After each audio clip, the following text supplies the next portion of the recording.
3, 2, 1.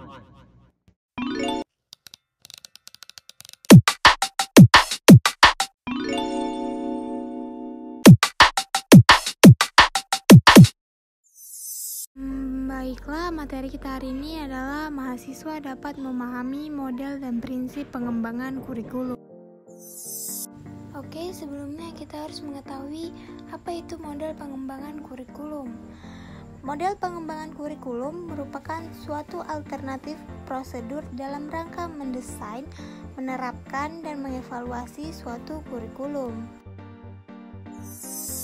Baiklah, ada beberapa model pengembangan. Yang pertama, model administratif. Model administratif adalah model pengembangan kurikulum yang paling lama dan paling dikenal. Diberi nama model administratif atau line staff karena inisiatif dan gagasan pengembangan datang dari para administrator pendidikan dan menggunakan prosedur administrasi.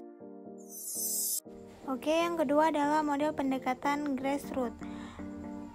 Pengembangan kurikulum model ini adalah kebalikan dari model administratif. Model grassroots adalah model pengembangan kurikulum yang dimulai dari bawah. Dalam prosesnya, pengembangan kurikulum ini diawali atau dimulai dari gagasan dan ide guru-guru sebagai tim pengajar. Tiga adalah model demonstrasi. Metode demonstrasi adalah metode mengajar yang menggunakan peragaan untuk memperjelas suatu pengertian atau untuk memperlihatkan suatu proses atau cara kerja suatu benda yang berkenaan dengan mata kuliah. Yang selanjutnya adalah model Bauckham. Model Bauckham merupakan nama yang diambil dari ahli yang mengembangkan model kurikulum ini. Bauckham menitikberatkan pada 5 aspek yang harus ada di dalam pengembangan model kurikulum. 5 aspek tersebut mencakup pada penentuan arena, penetapan personalia, prosedur pengembangan, implementasi, serta evaluasi kurikulum. Yang selanjutnya adalah model Rogers. Model ini berasal dari seorang psikolog, Charles Rogers. Rogers berasumsi bahwa kurikulum diperlakukan dalam rangka mengembangkan individu yang terbuka, luas, dan adaptif terhadap situasi perubahan. Kurikulum demikian hanya dapat disusun dan ditetapkan oleh pendidik yang terbuka, luas, dan berorientasi pada proses. Ada 4 langkah pengembangan kurikulum model Rogers, diantaranya 1. Pemilihan satu sistem pendidikan sasaran, 2. Pengalaman kelompok yang intensif bagi guru, 3. Pengembangan satu pengalaman kelompok yang intensif bagi satu kelas atau unit pelajaran, 4. Melibatkan orang tua dalam pengalaman kelompok yang intensif.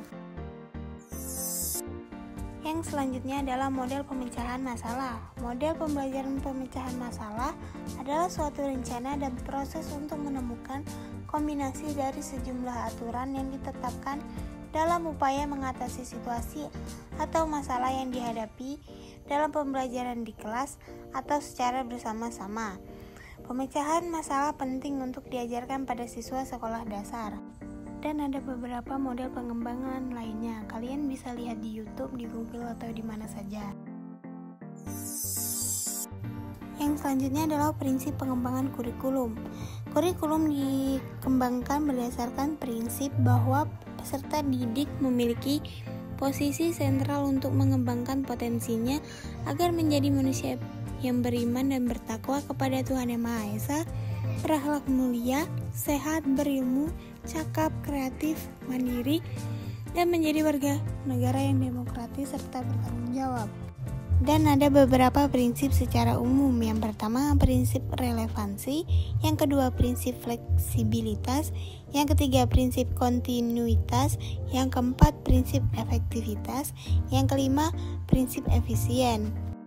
Dan ada juga prinsip secara khusus. Yang pertama, prinsip berkenaan dengan tujuan pendidikan. Yang kedua, prinsip berkenaan dengan pemilihan isi pendidikan. Yang ketiga, prinsip berkenaan dengan pemilihan proses belajar mengajar. Yang keempat, prinsip berkenaan dengan pemilihan media dan alat pembelajaran. Yang kelima, prinsip berkenaan dengan pemilihan kegiatan penilaian.